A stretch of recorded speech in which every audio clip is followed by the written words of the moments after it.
présenter, moi je dirige une banque d'affaires, donc Pax Corporate Finance, qui accompagne les sociétés depuis une quinzaine d'années. Effectivement, les fonds d'investissement de LBO cherchent tous effectivement les sociétés de grande qualité, croissantes et rentables.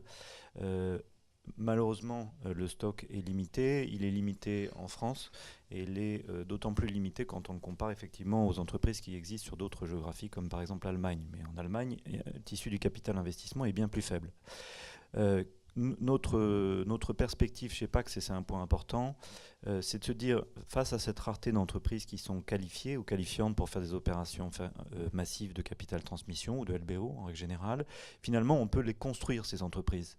On peut les construire, ça nécessite un marché qui soit intéressant, ça nécessite une équipe de management de qualité, mais finalement, je pense, ma vision, c'est que le métier du conseiller en fusion-acquisition, tel que nous on le pratique, c'est-à-dire qui apporte une vraie valeur ajoutée, qui va au-delà simplement de la capacité à tenir un process, devenir un acte banalisé comme monter un LBO, en fait, la valeur ajoutée de tenir un process est relativement, à mon sens, faible. Je veux dire, aujourd'hui, la plupart des acteurs savent faire. Quelle est la valeur ajoutée d'un cabinet de conseil en fusion-acquisition comme Pax Corporate Finance ou comme vous par ailleurs?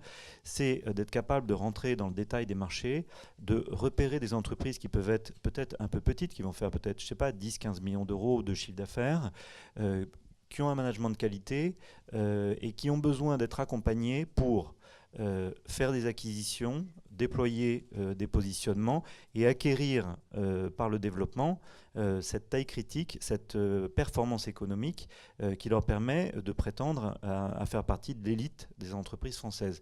C'est le chemin des ETI, mais pas que des ETI, c'est également des PME. Xavier Gramont, vous êtes dans votre cabinet spécialisé dans les opérations de haut de bilan. Je vous ai vu être un petit peu hésitant sur ce que disait Olivier sur le fait qu'on peut trouver 1 million d'euros.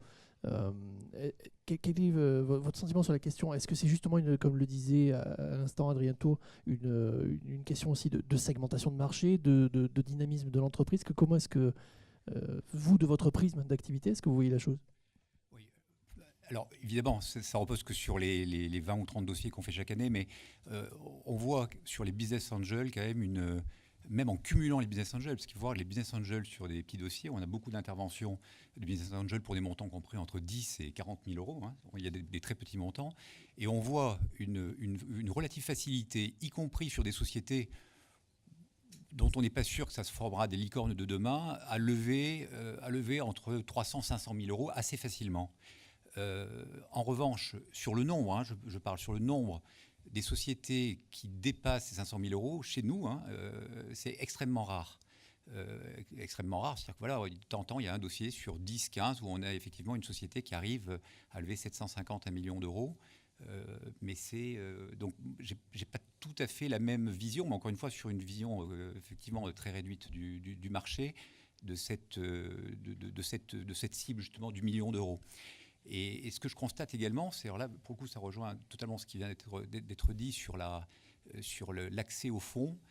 C'est vrai qu'on voit sur les sujets de LBO de transmission cet accès au fonds plutôt facile. En revanche, sur du capital investissement, mais ce qui va concerner certains projets en capital développement pur pour financer un outil industriel, etc., on voit beaucoup moins de concurrents, on va dire, beaucoup moins d'acteurs prêts à accompagner les sociétés. Peut-être est-ce lié, d'ailleurs, c'est peut-être une question, peut-être est-ce lié d'ailleurs aux rentabilités attendues des fonds et peut-être à des questions de statistiques de rentabilité sur du pur capital investissement par rapport à du capital transmission.